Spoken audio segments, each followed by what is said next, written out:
Dear guests, a warm welcome to all of you to our webinar. Within the project that you are familiar with, it is a project sponsored by NATO PDD. NATO is supporting the work of the Atlantic Council of Croatia, and we would not be able to do all of our activities in promoting NATO's work, NATO's values, and that we call Euroatlantic values. And the title of this project is Countering Gender Disinformation, Building the Resilience of Societies and Promotion of Values. It's a long title, but we are dealing with values, we are dealing with the importance of the values, and how these values help societies in countering gender disinformation, how they build the resilience of societies. That is very important when we talk about adapting to new security issues and generally issues that every society has to deal with, especially now in the new era. This project is implemented in a consortium of the Atlantic Council of Croatia in a partnership with Women for Cyber from North Macedonia, and my consortium colleague Ljubica Pendarovska and I greet you and thank you for being with us. So the topic of today's panel, because within the project we have two panel discussion, and the topic of today's panel is related especially to values. Values that we call Euroatlantic values, but they are generally values, universal values that guarantee rights of citizens, and how they help every modern society to counter disinformation, to counter gender disinformation, thus enabling equality for all people. Within the project, we also produce promotional videos in Croatian, Macedonian, and English languages. And we currently also conduct a survey based on which we will have a case study that will be published and analyzed in our handbook on NATO's role in the Western Balkan region. That will be published with the work title NATO Yesterday, Today, and Tomorrow. And we will analyze those results that we get from our research and looking, while in the same time looking towards this NATO 2030 vision. So once again, thank you for being here, for sharing your knowledge and experience with us in this panel. I forgot to mention the topic of the panel. So it's Euro-Atlantic values in building society's resilience, important for peacekeeping, improving governments, and gender justice. So as I mentioned, this will be recorded and then promoted as our educational webinar, as all our videos are, through our social media channels. So in the beginning, I would just like to say that we have three distinguished speakers with us. Ms. Marijana Puljak, member of Croatian Parliament, Professor Stefano Pilotto, university professor from Italy, and later on, Minister of Defense in Montenegro, Professor Olivera Injac will join us. So allow me to start with Professor Pilotto. Professor Pilotto, with you, if you allow me. You come from the school MIB Trieste, University of Trieste, and you are Professor of International Relations, Professor of History of International Relations, and of History of European Integration process. It is also important to say when representing you that besides in Italy, you also lecture in France, Spain, Poland, Russia, Croatia, Serbia, Montenegro, and Slovenia, and we all know you as an expert for Western Balkan region and a big friend, as I said, of the Atlantic Council of Croatia and of its founder, now unfortunately late Professor Kadinovic.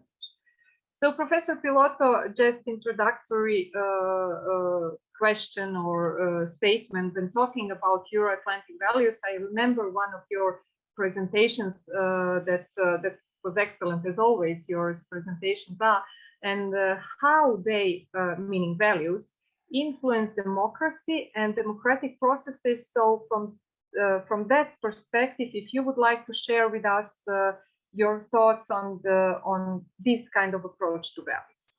Professor Pilotto, the floor is yours. Sure. First of all, thanks a lot, Monica, for your introduction Hello, ladies and gentlemen. It's a great honor to be with you today and to have a short time. I suppose is not more than 15 minutes. Correct me if I'm wrong, Monica. And in Yes. this short time, I would like to share my point of view with all of you. I apologize for the level of my voice, but it has been, I had some problems in the last days, but I will try to be effective in any case. So the online conference on Euroatlantic values takes us to speak about the values that we have in the Euro-Atlantic region. When we say, of course, the Euro-Atlantic values, we think about two main big organizations. One is NATO, which is the sponsoring organization that we have today, but also the European Union. Today, we will focus more on NATO. In any case, we have to consider that NATO and European Union, they have mainly the same basic concept about values. And the values, how much those values are important in building society's resilience, in peacekeeping operation, in governance, and in gender justice. This is today our, I would say, panel, and I will try to go through all those issues, and I will try to, of course, tell you what are my thoughts, and maybe later, I don't know if it is possible, we might also have a short debate on this. So first of all, Euro-Atlantic values. We have a very complicated world in front of us. We have approximately 200 countries, and of course, those countries are daily competing in any sort of field, in the political field, in the economic one, in the field of security, in the field of, I would say, social approach to life, in the field of the respect of the environment, in the field of the how to exploit the raw materials and the energy products. In any sort of field, there is a competition. But we also have, fortunately, we have cooperation. The human mankind is also going towards a common view of life. We suppose that even though we have many differences, cultural differences, language differences, religion differences, habit differences, traditions, we have very different societies in this world. So when we think about Euro-Atlantic values, of course, we think about the values that were developed after the Second World War. We still have an international order which is based on an architecture that was conceived after the Second World War. And after the Second World War, we had first the big new organization, which is the United Nations Organization. And then we had the several regional organizations. And in this framework, we include both the NATO, the Atlantic Alliance Organization, and NATO, which is, as we know, the integrated defense system of the Atlantic Alliance, and also other organizations such as the European integration process that today is European Union. So what do we intend about Euro-Atlantic values? We intend the values that are connected with the democratic, liberal approach to the society. The liberal democratic approach to the society, which means the respect of democracy, the respect of the opinions that everyone may have, the respect of the human rights, the protection of the ethnic minorities, the recognition of the ethnic minorities. And those are the main political values that were representing the pillar around which we have been building those new societies. But the second aspect that we want to consider is the society's resilience. Ladies and gentlemen, fortunately, we do not have anymore today the image of the world that we had right after the Second World War. Right after the Second World War, when we had an iron curtain dividing Europe in two, and we had the image of the Cold War with the two big blocks. Fortunately, we do not have that anymore nowadays. We have a much more united European continent. After the fall of the Berlin Wall, nowadays we have a lot of new opportunities. But in some areas, we need to strengthen the resilience of the societies. Resilience to what? In front of the threats. Which sort of threats do we have? We have several threats. We may have new conflicts. NATO is a security organization.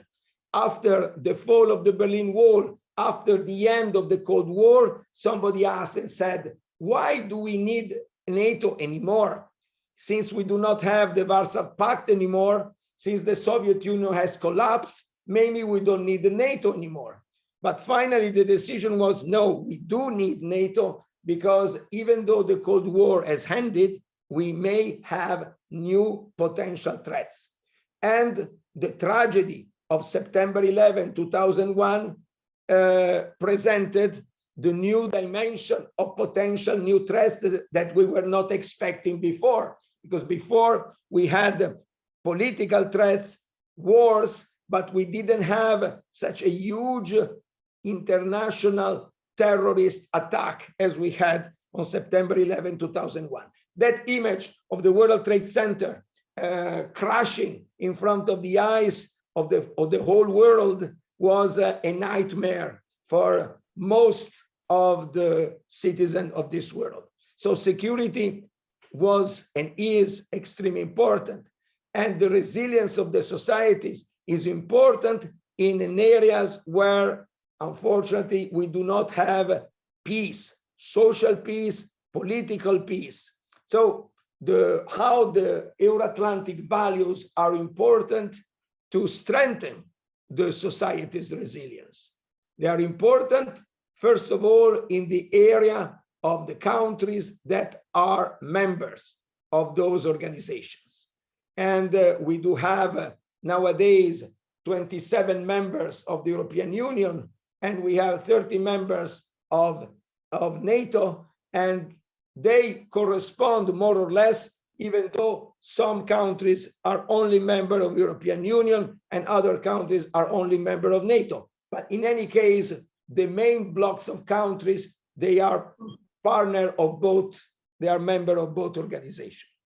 So I think that one of the most important tools to strengthen the society resilience is the example. The example. Which sort of example do we offer to those societies? Do we offer an example of countries that are well balanced, in which freedom is considered one of the main values, and in which the mutual respect is honored daily? This is probably the best example, even though in our society too, sometimes we have problems. We are not completely the best possible example because nobody is perfect, and we also do have our weaknesses, and we have to correct and to intervene in order to avoid those weaknesses. But we had in the last years a huge need of also peacekeeping operations. Peacekeeping operations, what does it mean? That means that the international community offers its aid in order to stabilize areas that are under war. Ladies and gentlemen, today this conference is promoted by the Atlantic Council of Croatia. And I would like to remind how exactly 30 years ago, on the 25th of June of 1991, both Slovenia and Croatia proclaimed their independence. It was, of course, an action that also would have provoked a lot of hostilities, a lot of conflicts, unfortunately, in the Balkan area, in the former Yugoslavian area. But that was also the result of a process in which the right of self-determination of people was recognized after, not only after the fall of the Berlin Wall, but it was even strengthened by the fall of the Berlin Wall. So the peacekeeping were in need, not only in the former Yugoslavian areas, but in many other areas of the Mediterranean and also of Asia. If we consider, for instance, the missions that we had in other countries, such as Afghanistan. You know, in this year, only a few days ago, the Italian newspaper showed the Italian troops in Afghanistan that are now retiring their flags because they are coming back after 20 years of mission there. And by the September 11 of this year, also the other troops, and namely the troops of the United States of America, will go back home after an agreement that was signed with the Taliban movement in Afghanistan. Of course, we wonder, was this peacekeeping operation fruitful? Did we have good results in this sense or not? Was convenient to go there for 20 years, to lose thousands of soldiers, and to come back without having really produced a stable situation there? Of course, we need to seriously think about that and to consider how much the peacekeeping operations are sometimes expensive in terms, of course, of financing, but they are also extremely painful in terms of human life, because we lose human life.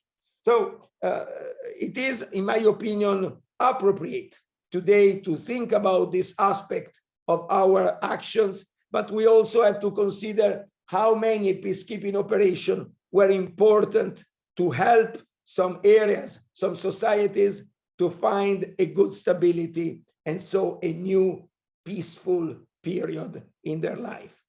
But we need a governance. Of course, we need the governance. Why we need the governance? Because this world is very complex. It's a world that sometimes goes toward a disorder. We are now starting to end a tragic pandemic crisis that was hitting and affecting the whole world since the beginning of 2020. Italy was the first country in Europe that was hit by this pandemic, and everybody knows how difficult it was for the Italian government to react. But then we started to react with goodwill and by using all the internal forces that we had inside of our societies. But it was also important then to share solidarity with other countries in Europe and the European Union and the NATO. They showed, of course, their will to offer the solidarity, the need. They offer, of course, the help, the mutual help that they were they wanted at that moment to show in order to help the other countries to get out from this crisis. It was not easy at all, and we have to be extremely careful nowadays because we do not know if we will be able to get out quickly from this pandemic. Of course, the key aspect of the vaccine was fundamental to reestablish confidence and to help the workers and the companies and the corporations to start to work again. And in Italy now, we are discovering a new open life after many months of lockdowns.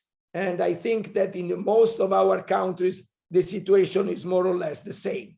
So the governance is extremely important because the governance can be a regional governance, but not only the regional governance, and very often we need a world governance. And the United Nations organization is not always able to drive this world governance. And we are looking for new tools. And those new tools can be new groups. As you know, nowadays, during this year, 2021, Italy will have the presidency of the G20. And the G20 can represent, of course, a tool of the new world governance. So Italy has a huge responsibility in order to carry this, this work done by the G20. People and experts since many weeks and months are thinking about new solutions, about new opportunities, about new agreements that can be signed among the countries in order to establish a new extremely serene situation and peaceful situation. NATO can also give, of course, this contribution in the area of NATO, and gender justice is an important also element that will create a balance in the societies. We now have, for instance, the European Union has a lady as a president of the EU Commission, and Ursula von der Leyen is showing her determination to go ahead with the huge program that she has been establishing in the last months, which is focused mainly on how to fight against the pandemic nowadays. And as you know, the Next Generation EU is an incredible program which is oriented toward the future and toward the need and the rights of the young generation. But to do that, we also need to protect the environment in order to attain a carbon neutrality before the year 2050 by introducing huge efforts in order to reduce the CO2 emissions and to go toward green energies in the next decades. And also the huge digital revolution that will be one of the pillars of the European Union for the future. NATO will continue to preserve an important security guarantees in the Euroatlantic area. NATO had an important meeting just a few days ago in June in Brussels, and NATO has been looking nowadays for a new strategic concept. And the new strategic concept will of course involve the contribution of all the countries that are members of NATO, all the countries that are members of NATO, and they should offer the best, I would say, the best part of their contribution for the new NATO of the future. I would conclude by saying, obviously, an important element that, in my opinion, should be taken into consideration. NATO should also be wise. What does it mean to be wise? NATO should be wise and should not contribute to increase the hostility with other countries. It would be better not to create new enemies for the future. I'm thinking about the People's Republic of China and the Russian Federation. Those two Eurasian giants are there. It would be much better to have a dialogue with both of them and to establish, I would say, a balanced cooperation instead of a competition. So NATO, obviously, is also looking for enlargement, but the enlargement should be a wise enlargement, because very often the enlargement might provoke reactions. And we have to take into consideration the history, the weight of the history, and the importance of the history in order to understand the culture of some societies, of some areas. We cannot just go with our enthusiastic values to promote our values and thinking that everybody would think as us. In my opinion, NATO should take into consideration this aspect and be careful in the future. And we should discuss a lot about that, which means to provide security to the member states, but being very careful in the enlargement process toward the eastern side of Europe, because of course we may enter in conflict with other interests, traditions, and positions that throughout the different centuries were were adopted by other countries. Ladies and gentlemen, I go to my conclusions by saying that NATO, in the framework of those values, should offer an important contribution also in the Western Balkans. We all think about the integration of the Western Balkans in the European Union. We don't know, and we don't think that both Serbia and Bosnia-Herzegovina might join NATO in the next future. We also should seriously analyze what happened in 1999, also with self-criticism and considering how many casualties NATO provoked during that operation. But this is, of course, one of the key elements for an open and democratic societies. So the importance of a democratic societies is that these societies should be open to any sort of dialogue and do not think that everything that was done in the past was absolutely perfect. Thank you so much for your attention, and I'm looking forward to our debate. Thank you very much, Professor Pilotto. It was a very interesting discussion, and it's a presentation, sorry, and it's really amazing how you led us through values, resilience, peacekeeping, governance, gender justice, from this perspective of democratic values, and really interesting and insightful thinking about the role of NATO in the modern world. As you can see, Professor Minister Injac has joined us. We welcome you. Hello. But we can continue with our conference with Ms. Puljak. Ms. Puljak, I would say you are a rather new politician on a Croatian political scene. Currently, you are a member of Croatian Parliament of a new political party called Centre. And you entered into political life through engaging in local community, trying to change things better, and formed the civil initiative for smart people and smart cities in Split. And then 2 years later, you formed a political party called Smart, Pametno, and started to be more active in politics and started to have a more different approach to politics. By different, I mean here that as a politician, you were active in civil society, volunteering for your local community in order to create more values, added values actually for the society.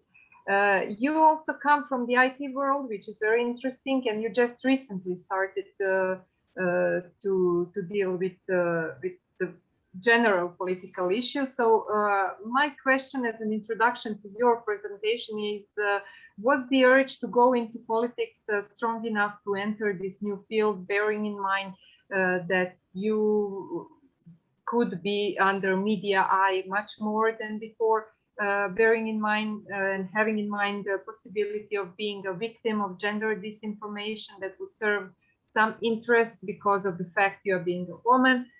So would you please share your experience of this kind, and of course experience of I mean, whatever you want to share with us in this topic. Thank you very much. The floor is yours. Yeah. Well, first of all, thank you for inviting me to this conference, and I think we are dealing here with really important issues and important topics in all our societies in Europe, and I'm glad to have learn that NATO is also involved in not just talking about the defense and security of our countries, but really to spread the word about the values and how they are important in a modern society and building the stronger society, and at the end even more secure and safer for our citizens. As you said, I will not share here some screens. I will just use this opportunity to maybe tell a bit personal story, let's say, as you already started, of how I got involved in politics.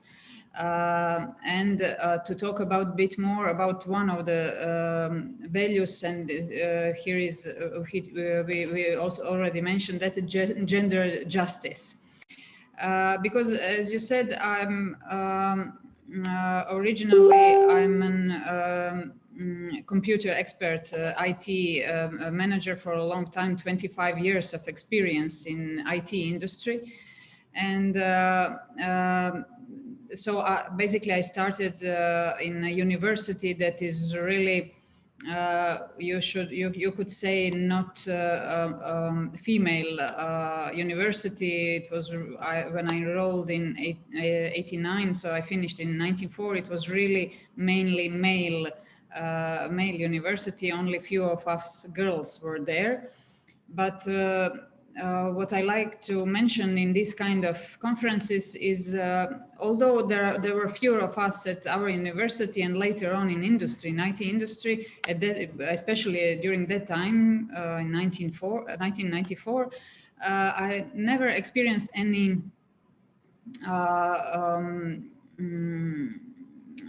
any problems being a female, being a girl, any let's say discrimination in my salary or my way to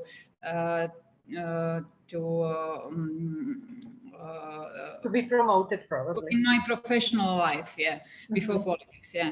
So also I'm coming from a city of Split, from Dalmatia, very traditional environment where traditionally, you know, women I might say maybe subordinated to men. You know, they used to, I don't know, cook in the kitchen. Men were working and supporting the family. And the biggest ugly word that you can say about a woman here in Dalmatia is that she's ambitious, you know. But even though in that environment, I think it's possible to defy tradition, and we should also support our youngest generations to really fight with those traditions. As I said, I finished computer science. Never in university I experienced different treatment by my professors just because I was that we were women. We worked hard as our male colleagues and got grades for our work. We had really healthy competition among us, but I cannot say that I felt any different treatment, nor by my colleagues, my male colleagues, nor by our professors. Later on, when I started to work in a private company as a software developer, also didn't experience any difference in salary or treatments of any kind. Maybe one difference at that time, you know, I left for maternity leave, and for men it was a big novelty.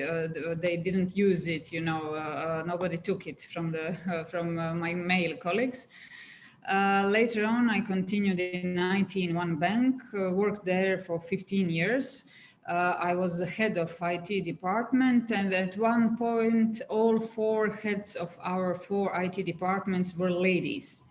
So for us during that time, we didn't feel a gender that was an issue for us, as far as we could tell, you know. At that point, I can say that my way in politics started. We started to fight for our school in our neighborhood to build a primary school. We started to be present in the news, local newspapers, portals got media and public attention because of our activity. Then it started to be a bit different. We joined elections in our city district in 2010, later on at city level for city council. In 2013, back then I was even a candidate for mayor, and then the presence in media increased. So as soon as this is increased, you are immediately at the spotlight, and all sorts of different people approach you. You know, they comment your views. You start to receive all kinds of, you know, public attacks, threats. Disinformation, also one thing that we are today we are talking about, especially gender disinformation. With this, basically what they are trying to do is trying to present women as incompetent, as too emotional to lead, as not involved in the subject, and just basically pursuing some personal ambitions. But even that, then all this didn't really, I must say, didn't bother me. Sometimes maybe you feel helpless, you feel, you know, it's too hard, but most of the time, as more attacks I received, I was sure that we are doing the right thing and that our fight is really for the good cause. That's why I always, even today, I tell to all the girls, and I'm trying really to spread the word among all generations, even to our two daughters, that you must fight for what you believe in, and you can be whatever you want to be. There's nothing that can stop you, and nobody can tell you that you cannot do something only because you are a girl or you are a woman. There are no limitations for you just because you are a girl. As you said, so after 25 years really in industry, in IT industry, last year I was elected to Croatian parliament. And this Croatian parliament is a parliament with the highest number of women in parliament so far in Croatia. But the number is still low. It's 35 women out of 151 seats in parliament. That is 23%. And this is still lower than 40% that we aim to have in all representative bodies. So the situation is not really good in Croatia. Lately also there were really some attacks, some issues with sexual harassments, even in some of our universities that were not reported for years. That's why we in women in Croatian parliament got together in one initiative that we will try to do from what we can do from our position as members of parliament to change the system, to change the laws, to change the policies here that will help, first of all, to girls, to all the women, not to be afraid to report any kind of abuse that they are feeling and they are witnessing, or to and to report it on time, so that government institutions and all the institutions, police and all other institutions act upon these reports immediately, and that women are really at the end not afraid to report them. Apart from politics, I can mention, being coming from the IT industry, I can mention also some, let's say, inequalities when we talk about women in STEM. For example, not only in Croatia but throughout the world, women make up only 28% of the workforce in science, technology, engineering, and math, which is STEM. The gender gaps are particularly high in computer science and engineering. And okay, here I'm an example. I'm really a computer science engineer, and maybe proving it wrong, and being an example to girls that it is possible to pursue this career. Also, gender pay gap is still present in Croatia. Men receive 13% higher paycheck for the same job, higher than women. Also, the issue that we discussed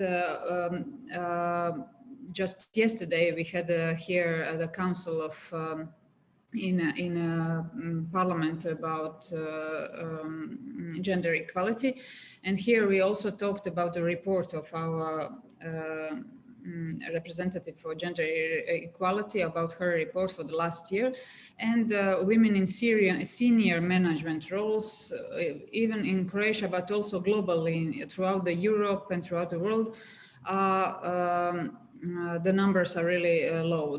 They are about 29% on the level of the whole world, and basically it is increasing from the last years, but it still shows, as you say, 70% of men are in senior management roles comparing to women. For example, if you watch the Fortune 500 CEO roles, executive officials, women hold only 7.4% those roles. So we have, as a society, we have a lot to do. We have to work on as a society to give equal opportunities to men and women, and to encourage young girls, as I said, that there is nothing that they cannot achieve only if they work hard. Also today, we face a lot of fake news, a lot of misuse of information and gender disinformation, presenting women as just as an object, that they are here only to be beautiful, to be pretty.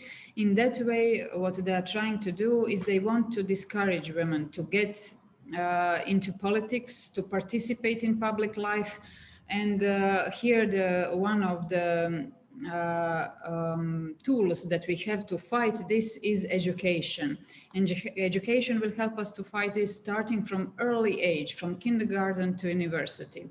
So in modern society, there is no place for gender inequalities. And one way, as I said, to fight it is education, and also to openly talk about it. For example, like this conference, and to educate younger generations to know better. So that's why, as I said at the beginning, I'm really grateful for the opportunity and grateful to NATO and this council that we are talking now about this, and can spread the word among people that these are the issues that we have to deal with, and promote it to the older generations to know better. Thank you very much, Ms. Puljak. Very interesting, and thank you for sharing your personal path towards from women in IT sector to women in politics, which is very different, I see. And she is ambitious when you said that's really something like looking at like negative, not positive. So you mentioned education. We will go back to that as well. How that influence in creating values and establishing values in every society. But Professor Injac, Minister Injac is with us. Professor Injac is Minister of Defense in the government of Montenegro. You are an expert in international security, and you were University Professor of Security at University Donja Gorica in Podgorica, and actually the only Professor of Security in your country. While working as a professor, I have to mention that Professor Injac was very active also in civil society, was the vice president of the alumni of Association George Marshall Center, member of the board of the Atlantic Council of Montenegro, member of the editorial board of Journal of Slovenian Ministry of Defense, Contemporary Military Challenges, and of the editorial board of the Journal of Ministry of Defense of North Macedonia, Contemporary Macedonian Defense. Professor Injac's NATO summit was last week. You probably presumed I will start with this, and I would say very important one, as Professor Pilotto mentioned, with very important decisions that were brought by NATO allies. If you wish, you can go more into details in that topic, but just I would like to say in the beginning, after reading the communiqué, that it seems that the document mentions the importance of values in almost, or not almost, but I can say in every chapter. Can you maybe comment that? Thank you. The floor is yours. Thank you. My pleasure is to be with all of you. And first of all, let me chance to congratulate two of my colleagues, Ms. Begovic and Ms. Pendarska, for the important topic which you started with your project. And it's very important to take into considerations the importance of values related to the issues which are of our interest today. Of course, I want to congratulate to my dear colleagues in this panel who mentioned many things. I will try not to repeat and try to use the lens of recently finished NATO summit and some of conclusions from communique, especially having in mind the relations with the values and resilience, of course, in our societies, which is the crucial for, I would say, and I will repeat President Biden's constatation that we are in a critical moment for our security globally. So first of all, I will say a few words. It's important for the respect of all of you. I want to thank again, but I want to express gratitude to be invited as a speaker on occasion of our exact 15 years of cooperation, mine cooperation with the Atlantic Council of Croatia and our Professor Vukadinovic, and I have to mention him because due to his constant work and during all the time we all together worked on Euro-Atlantic integration and stability in Western Balkans, in addition to achieve values, Euro-Atlantic value system all over our countries. So it's very important to say, and thank you once again, Monica and Ljubica, and all of you that are have respect for his previous work and to continue where Atlantic Council of Croatia started during his life. I will try to cover as many topics as it's possible for a short time, and I'm sure that we are going to meet all together in our conclusions. First of all, Euro-Atlantic future depends on the democracy resilience, and that's why we all must address and put efforts to stabilize democracies in the era of disinformation. As you are aware from NATO 2030 and communique, it is important to intensify political consultations and political coordination between allies, but also with the NATO partner nations. Our Euro-Atlantic core values are security and freedom, and they are unbreakable, connected with individual liberties, human rights, democracy, and the rule of law. Starting from that, we also have to fulfill our key pillars of our Euro-Atlantic security based on Washington Treaty and NATO security concept. And three important values for all of us are unity, solidarity, and cohesion.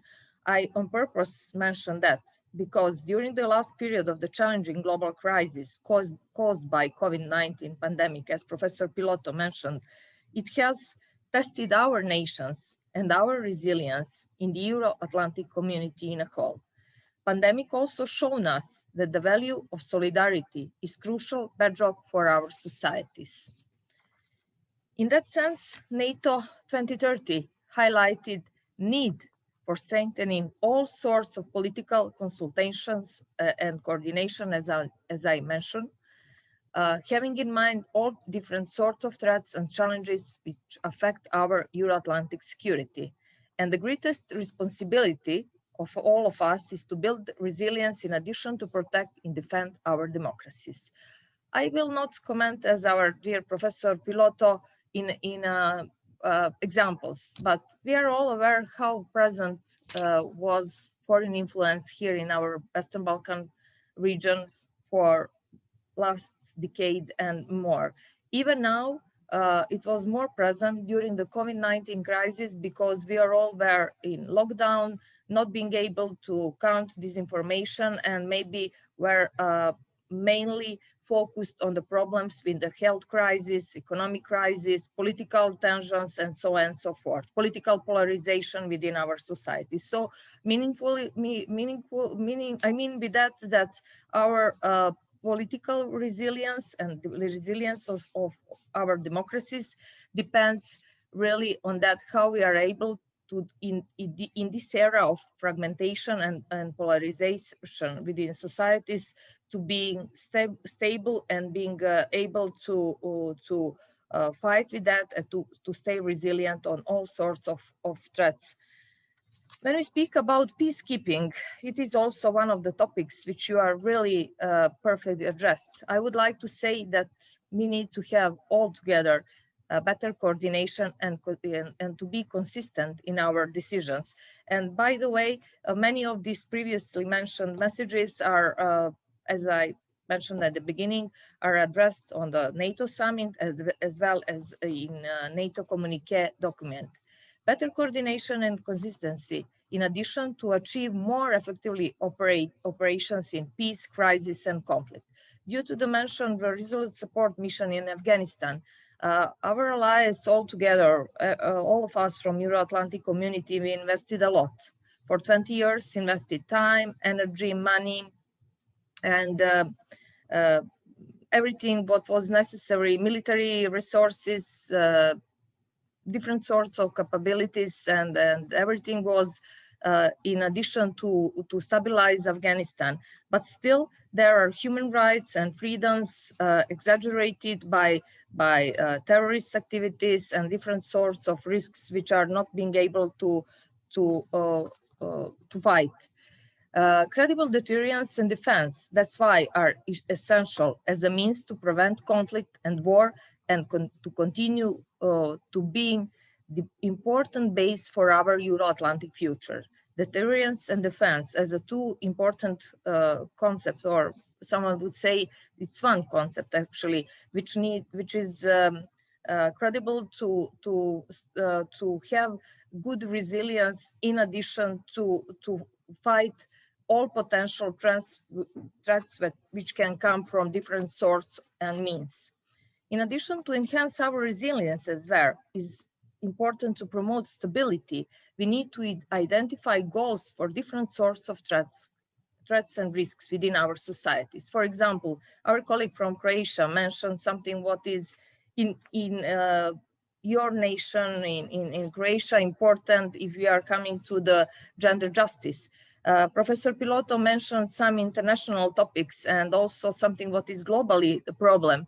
But I would say, coming to national vulnerabilities, we all of us knows where are actually that sort of vulnerable topics or issues or challenges which we need to address more and to work rapidly on the building resilience within our societies. I could spend not only 1 hour, but even 2 hours to speak about Montenegrin political, economical, infrastructural, or security from many different fields. I would say comprehensively speaking about from the corner of security studies about all potential vulnerabilities and where we have to invest to build resilience in Montenegro.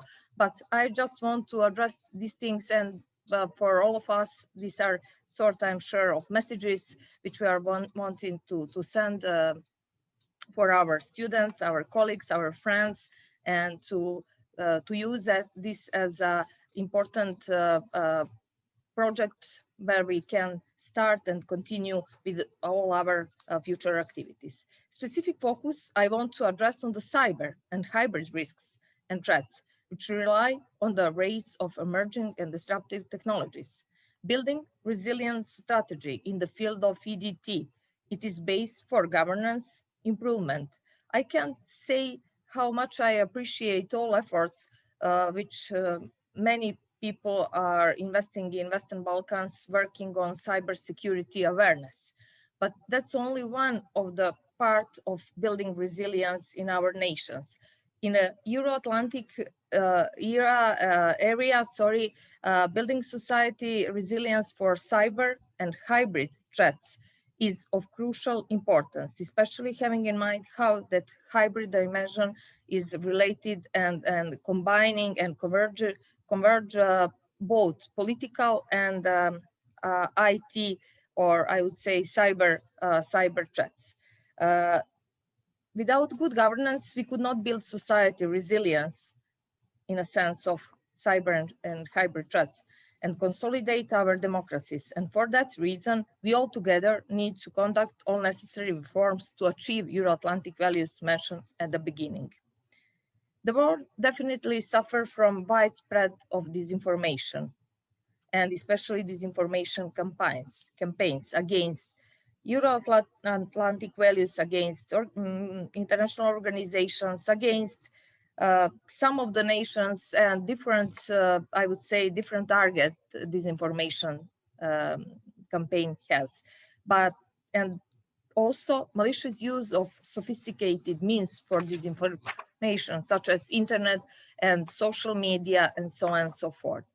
With the Euroatlantic values within our societies, we need to enhance our situational awareness and expand the tools for countering disinformation as a threat for our democratic societies.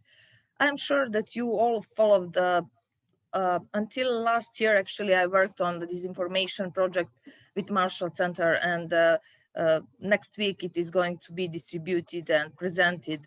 So we've invested a lot of time, many colleagues from whole region, from all Western Balkan countries, to address and to explore where are the problems when we are coming to the disinformation campaigns against our democracies. What is crucial, for example, for Bosnia and Herzegovina, for Republic of North Macedonia, for us. Two of us, North Macedonia and Montenegro, as the newest NATO member, are really vulnerable to different sorts of disinformation campaigns which exist there. But also it is important for our Bosnia and Herzegovina colleagues who are, which is aspirant state for membership into NATO, and for all others, because we are, I'm sure, aware how it can make trouble or make problems and challenges for our societies. One more thing, I didn't mention that any of you had in presentation some topics related to the contemporary climate change. The threats coming from that field, which are also addressed in NATO Agenda 2030, puts our resilience on the test, because it affects our critical infrastructure of the states and could cause security implications for our societies. What is also of importance, and our colleagues from Croatia fortunately have been under the pressure of long period of earthquakes in your country. So it was shown us how ecological security is important for all of us. Climate change as a part of our agenda, NATO 2030, is definitely something what need to be taking into account in the future years due to the risks and threats which are coming from regularly for all of us. I will very fast finish my short brief speech about that, as coming from academics community. You know, it's always difficult to say shortly important or send important messages, but I will finish with two important threats. It is great power geostrategic competition which exists in our region, but globally, especially Russia and China with aggressive actions. They constitute a threat to Euroatlantic security and our values.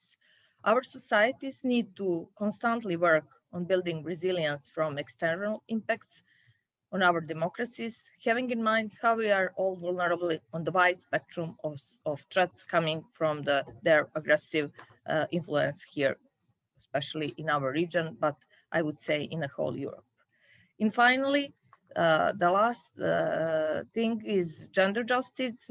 I didn't put it Ljubica there because I don't respect it at all. And as far as you know, I am, as Monica said, maybe it's very interesting as only professor from academic community, which career was actually being at the academic community. I'm the only woman who teach on these issues in Montenegro. So you can imagine how much I respect the importance of gender justice and all set of gender important values. So working, we all need to be aware that I am sure for the first time in such important way, NATO put include in NATO Agenda 2030 the issue of human security, which is widely including more topics, also, such as position of the woman in the conflicts and position of the children as well. But one more thing, which you probably mentioned in NATO communique, that we all together, in addition to achieve all this important and to stabilize and to save our Euro-Atlantic values, we need constantly to continue in implementation of our policy on women, peace and security.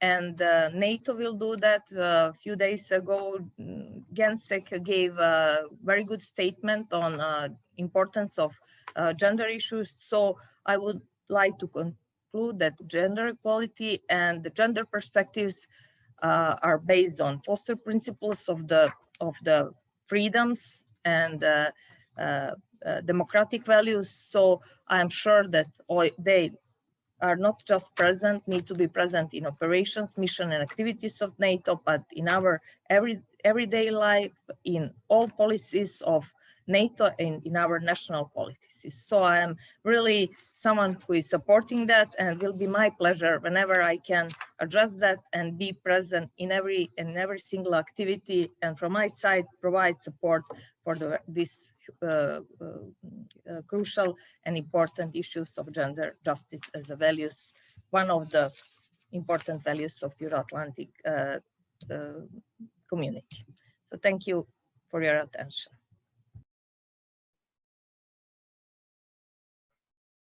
Thank you.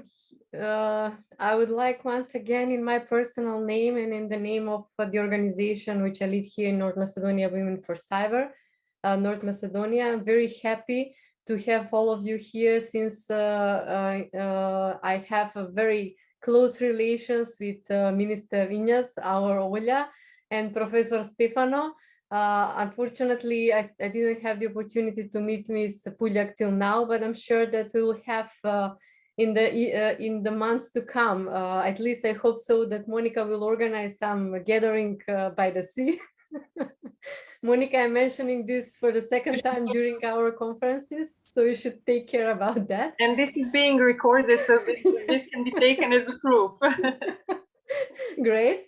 It's very actually it's very interesting to talk all these topics in the light, as Professor Pilotto mentioned, in the light of pandemic, but also in the light of the spread of disinformation with enormous speed.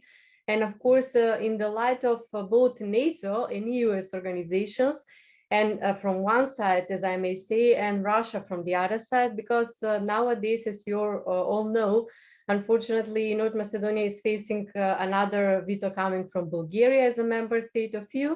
And in that spirit, why I'm mentioning that? Because it happens in any case when we are put aside from getting closer to any of organization. It was the case also with NATO because of the name issue with Greece, but now it's happening also with EU. Because of Bulgaria case, that it happens at the same time when we are pushed away from those organizations. Then a lot of bad sides, as Russia, for instance, and their disinformation machine is becoming very active here. So in that spirit, I would like first of all to ask Minister Injac, Professor Injac, to share her view, maybe. Speaking about disinformation, yesterday we discussed about gender disinformation, but today we are going broader to disinformation. Do you think that is there anything more that NATO as an alliance, but also each particular country need to do and could do, having in mind the circumstances in the fight against disinformation, especially in the region of Western Balkans? From my side, big hug for you, and it's I would say the issue of disinformation and our showed us how we are all vulnerable on media's impact on social media, and having in mind something what is very interesting, like Republic of North Macedonia and Montenegro have the biggest number of user of Facebook, Instagram, Twitter, and so on and so forth. So these are means and tools used by social media channels are another hot issues. What I want to say, it's not just used by electronic media, but that's the problem as well here in Western Balkans. they're very much using disinformation methods, fake news and spins and so on and so forth, building absolutely different picture than our life, our political situation, our many issues, security issues are really in a realistic manner like that. They use manipulation methods to distribute disinformation all around. I say that I don't have enough time for, I would say, personal and official experience for last 6.5 months, for how long I am appointed as a Minister of Defense of Montenegro. But could you imagine, I spend a lot of time, namely on that, to address, to counter disinformation, which are spreading all around. So, Ljubica, I will say on the other side, these tools and methods used by and distribution of disinformation and fake news by social media is another side of that problem. That's why we all need to conduct and to establish projects for building strategic communication, or Stratcom, at national level, like it exists in NATO. NATO is also facing disinformation, and believe me, it was one of the important issues addressed in summit from almost all leaders of NATO nations present in the NATO summit. They all addressed that they are facing disinformation as a crucial challenge for their work, for their activities, and for stability and security and prosperity of their countries.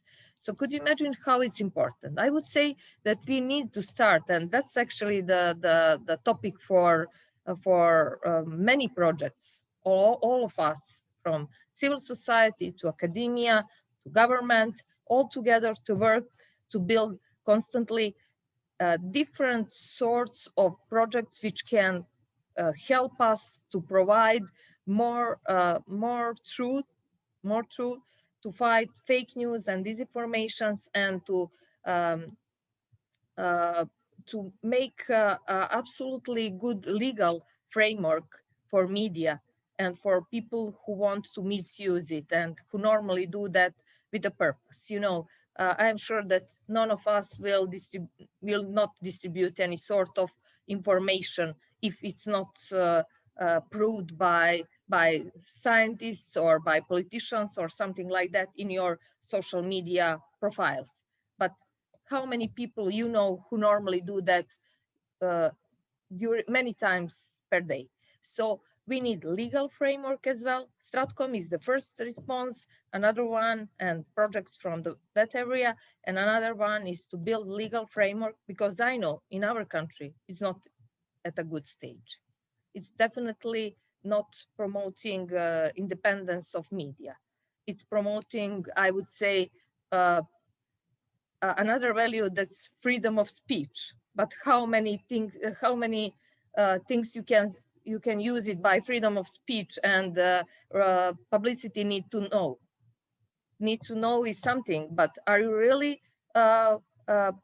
checked all criteria which need to be fulfilled before you distribute information? That's actually the issue for media. So that's why we need to build much better legal framework in our countries, in Western Balkans, to be able to adopt more resilient approach in the countering disinformation. I hope that you are satisfied with my response.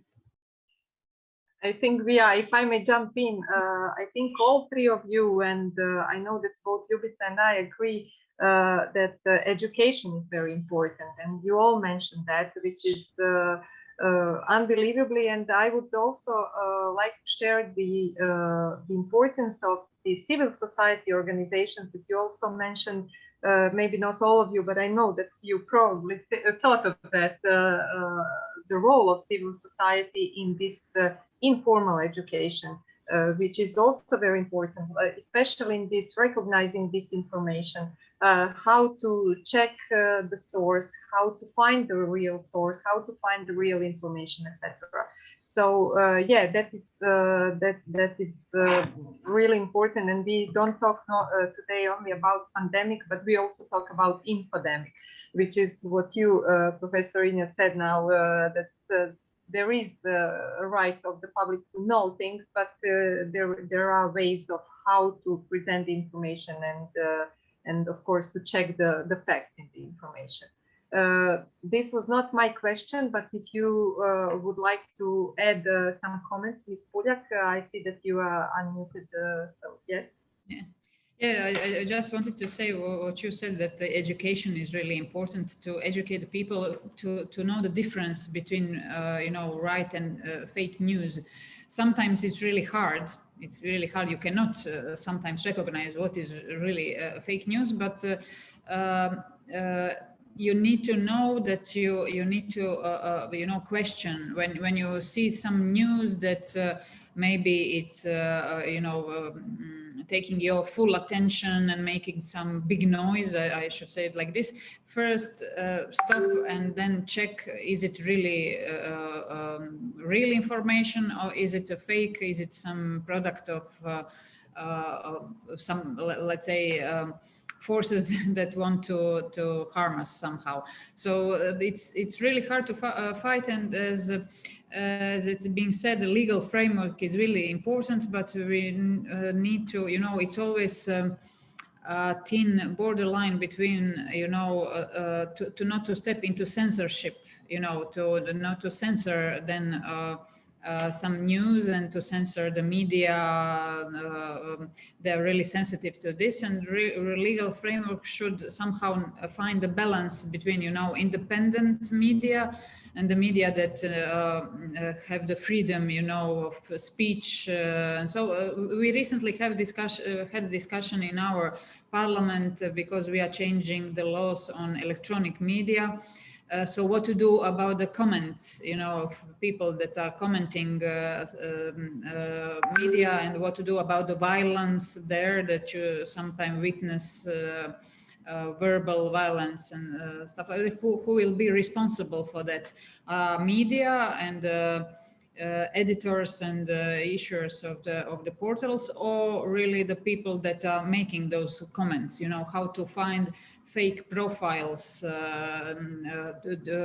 Should we let anonymous comments to be put on online and stuff like that? So it's really sometimes hard to put it all in some kind of legal framework, and not to, we have to be careful about you know, freedom of speech, but as it being said, is it always allowed to talk about everything, to talk about sensitive issues that are tackling our security, you know, of our countries? So it's really, you know, hard to balance all this, you know. Yeah, it's always hard to balance in life. Yes, Sonia. Monica, yes, I fully agree with you. I just avoided, I mentioned right that with the projects when I said including academia, civil society, and all of us together, that we all have wider consensus that education and raising awareness, but education in many fields, from the meaning of disinformation to the media literacy to many other things which our younger population and also all of us can better understand why someone is spreading disinformations or different sorts of news, and what is the purpose of that normally, and many other. There is a lot of topics, I'm sure, for the education and raising awareness on the issues of disinformation. Ljubica and I are both interested in this topic very much. So Ljubica, if you have some questions, I don't take all the questions from you. No, I just wanted to mention, in the light of what was discussed previously related to disinformation, that what we are doing in this project exactly, which is a second project that we are doing together in partnership with the Atlantic Council of Croatian, and which is dedicated to disinformation, is that we are concentrating our work on making promotional videos, short promotional videos, in which we are doing exactly explaining the steps how the youth could recognize the narratives and the tactics that are used in disinformation. Which means, first of all, we should have in mind that youth is youth, and they don't have time to to look at our promotional videos. But if you put it, for instance, in 1.5 or 2 minutes, then and it is good illustrated in a way, in a language and in a way they are used to, having in mind their age, then you can offer them few practical steps how to recognize and what to do if they are faced with some kind of intrusion to their privacy, to their personal data, or if they are struggling with some disinformation, and or in this case gender disinformation. So I think that also this kind of plethora is a good example how we could, at least as NGO sector, civil society sector, what we could do in order to improve the situation on the ground, not only in the Western Balkan, but also that will be our contribution towards Europe. So I think that since we discuss a lot and there is a lot to be discussed about, especially I wanted to mention that Professor Pilotto, I like your way of historical approach, because it's showing how through the time and circumstances Euroatlantic values were improving themselves, and how actually they were adapting to what's going on, because it's very, from my perspective, it's very important those Euro-Atlantic values to be could change and to adapt to what's going on the ground, not to be something which is in the history, and that's how we see the Euro-Atlantic values. Yeah, Ljubica, thank you for your comment. We will write together the next strategic concept of NATO for the next 10 years, I hope. In any case, the topic that you raised is so important now for your country, but then also the history could help to find the solutions, because we read on the newspapers the issue, and I think there were no fake news, at least in Italy. We had other fake news, and we have to protect ourselves in front of the manipulation of the information. But we also should be honest and recognize that sometimes our own countries are guilty because of that. Because do not think that also our information is always transparent and completely neutral. Very often also our information is manipulated. There are always some hidden hands that are intervening in the system. And I go back to what Professor Kazic was saying before. Education is, of course, a big opportunity to help people to have enough knowledge to reason and to identify what are the fake news and what are not the fake news, thanks to the knowledge that they have inside of them. So the important responsibility for academies, for educational institutions, is to transfer values and to transfer the values of the truth, even though the truth sometimes is a disadvantage for us. Now I'm talking to friends coming from the former Yugoslavian countries. And 2 months ago, I was involved in I would say, a comparison with other historians concerning the end of the Second World War. And everybody had a different perception of that, thanks to the studies that we have been doing, and about also the conclusions that we have been doing. But our task is to transfer to the student the truth based on the documents, even though sometimes the truth is negative for our own country, because many countries made bad things in the life and in the history, and we have to recognize that. Sometimes we try to hide our responsibilities and to emphasize the others' responsibilities. But this is not, I think, the task of a valuable education. A valuable education means I have to tell you exactly what happened in the past and what is happening today in the present. And then it's up to you to have your own judgment, your own opinion, your own ideas. But I have to give you all the elements to get any sort of ideas. This is very— Professor Pilotto, this would be the topic for totally new conference, and we already exceeded our time. And I know your schedules are very busy, so I have to interrupt you, although it's very, very interesting. But, and I had to answer. yeah, but the topic is very interesting, and we could really discuss it for a long time. But all I could say at the end of our time today, we talked about Euro-Atlantic values. That was the topic of our conference.